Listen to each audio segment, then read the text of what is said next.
देखो अब किन्हीं के 120 आ रहे होंगे, कोई उससे सेटिस्फाइड नहीं होगा, कोई 100 है, जैसे एक बोल रहा है 100 नॉट इनफ, ये वो।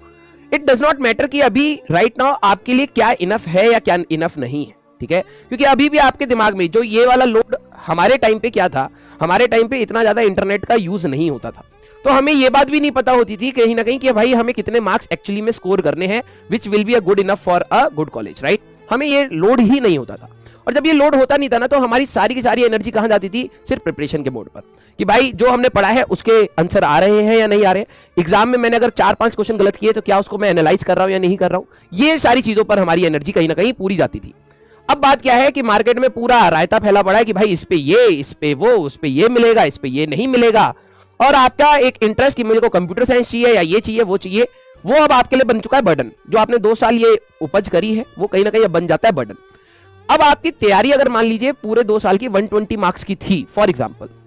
ठीक है, तो आपको कहीं ना कहीं एक थोड़ा सा कंटेंटेड भी होना पड़ेगा कि हाँ चलिए ठीक है, मेरे अभी 120 मार्क्स आ रहे हैं, फॉर एग्जांपल 60 आ रहे हैं, 80 आ रहे हैं, 100 आ रहे हैं,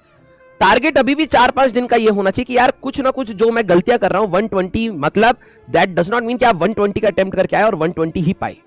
आपने डेफिनेटली 140 या 150 का अटेम्प्ट कुछ किया होगा और फिर आपके कम मार्क्स आए। जो ये गैप है, जो आपकी गलतियां हुई हैं, ये 4-5 दिन में आपको और सोचनी है कि मैं इस प्रकार की गलतियां करता हूं और वो एग्जाम में जाके मेरे से नहीं होनी चाहिए, ठीक है।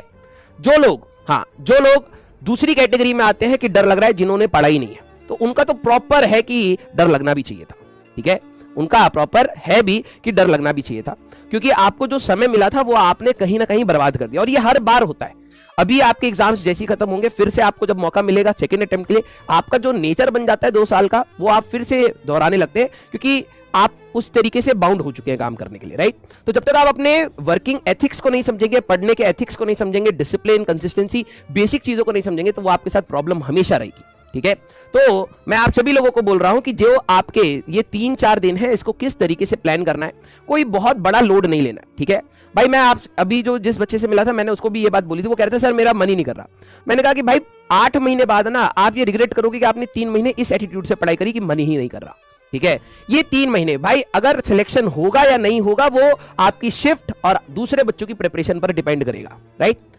मान लो कि नहीं हुआ, कोई नहीं, तो क्या वहां पर सारी चीजें समाप्त हो जाती हैं? नहीं, वहां से भी आपको एक मौका मिलता है, लेकिन बात यह है कि अगर वो मौका आपको और अच्छा करना है तो अभी आपको उसके लिए मेहनत करनी पड़ेगी, समझ रहे हैं। अभी गिव अप करने का कोई ऑप्शन ही नहीं होता, या फिर नेगेटिव सोचने का भी कोई ऑप्शन नहीं होता। अगर आप नेगेटिव इस समय सोच रहे हैं कि क्या मेरे लिए ये मार्क्स सफिशिएंट हैं, क्या मेरे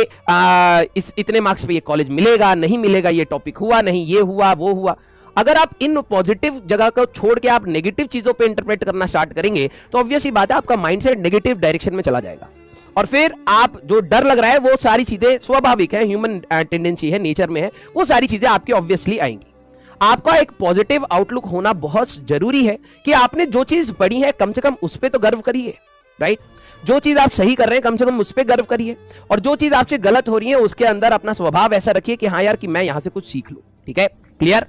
यस, 11th रिकॉल तब होगा बेटा जब आप 11th को अच्छे से रिवाइज करेंगे, सिंपल सी बात ये है। अगर आपने, ध्यान से सुनना, अगर आपने अच्छे से नहीं पढ़ा होगा तो कहीं ना कहीं दिक्कत आएंगी, लेकिन वही बात है, अब आप उस पर रोना चाहते हैं या पढ़ना चाहते हैं, वो आपका डिसीजन। मैं हमेशा कहता हूं यस और नो का डिसीजन आपका होता है।